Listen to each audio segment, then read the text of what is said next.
It seems like in this dunya, extra prayer is at the bottom of the priority list. It will only get done as long as I have nothing else to do at that time. But in the barzakh, it's the most precious of provisions.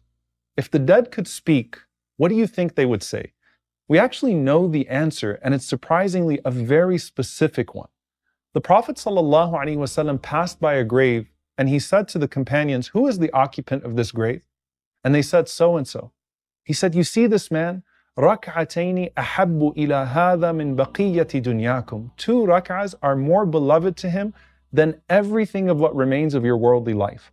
In another narration, the Prophet ﷺ said, "رَكْعَتَانِ خَفِيفَتَانِ مِمَّا تَحْقِرُونَ." 2 light rak'ahs, which you regard as insignificant, but which this person could have added to his deeds, are more beloved to him than everything that remains of your worldly life.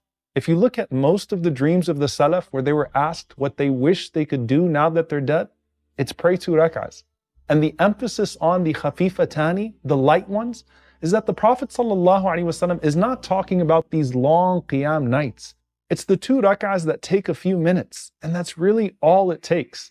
Think about the sunnah of the Prophet ﷺ before Fajr. It was so short that the companion said it seemed like he was only reciting Al-Fatiha in both rak'ahs. But the Prophet ﷺ said about those 2 rak'ahs that they are khayrun min ad-dunya wa ma fiha. They are more beloved to me and better than this entire world and what is in it.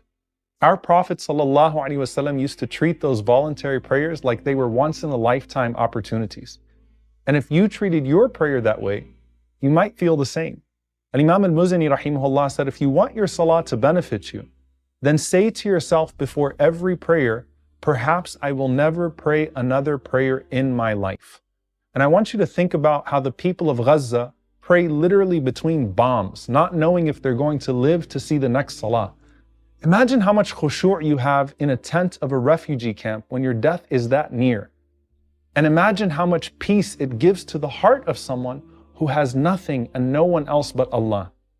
But if you know your prayer enough, even if you have everything else, salah is still what your heart and soul crave.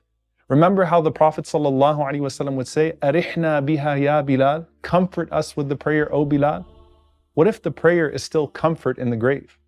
The scholars say that prayer was more beloved to the Prophet ﷺ than even his food and drink. So even though he and the other prophets don't have to pray in the barzakh anymore, they still want to. So when the Prophet ﷺ was on the journey of Al-Isra wal-Mi'raj, he passes by the grave of Musa ﷺ and he says, I saw him qa'imun yusalli. I saw him standing up and praying in his grave. What was that salah? The scholars say that that salah is not one that's meant to increase your record, because you can't do that anymore when you die. But it's actually part of the reward for some of the righteous that Allah lets them still pray. So for example, Thabit al-Bunani radiallahu anhu was seen in a dream praying in his grave. And it was mentioned that he used to make dua for the ability to be able to pray salah in his grave. And while we may not want to pray in our graves as a form of reward, if we're accustomed to never missing salah, it's the first thing we'll think about when we wake up in our graves. The Prophet ﷺ said that when a dead believer is sat up in his grave, he will see the sun looking like it's about to set. So the first thing he's going to say is, let me pray. And the angels will say, you will pray, but first we need to ask you these questions. Now think about the disoriented believer waking up in this dunya and thinking, did I miss Fajr or did I miss Maghrib? Nothing else matters to him until he prays. And in this case, he's not even thinking about who these 2 creatures are in front of me. Just don't let me miss salah. But even though this believer realizes that he hasn't missed any obligatory prayers, he's still going to wish he prayed more in this dunya, especially the voluntary prayers at night. One of the Salaf said, I saw Salama ibn Kuhayl radiallahu ta'ala anhu in a dream. And I said, which deeds have you found to be superior? He said, nothing availed me more in this life than my qiyam. When Musa al-Hamdani rahimahullah died, a relative of his saw him in a dream, and his forehead resembled a shining star. So he asked him, what is that I see on your forehead? He said, that's light from the dust of my sujood on earth. So he asked him, and what is your position in the next life? He said, it's the best. I'm in a garden in which we will never die, nor be forced to leave. And as you're thinking about the groups of believers that are crowding the houses of Allah, especially in these last 10 nights, Kathir ibn Murrah said, "It appeared in a dream that I entered into an upper level of Jannah. So I began to walk in amazement. And as I was walking, I reached a group of women who appeared to be in a masjid. So I asked, 'How did you get here?' They said, 'Through our sajda and our takbirat, through our prostration and our proclaiming the greatness of Allah.'"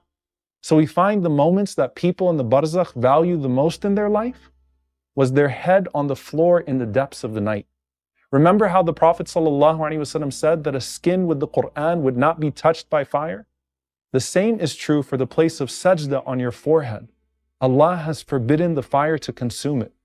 That was the portal to your soul's ascension, not a mark of pride, but a mark of humility. The closest you are in your prayer is in your prostration. And the greatest act of worship to connect to Allah with is your prayer. But sometimes, the greatest way for Allah to connect you to Him is through a difficult trial.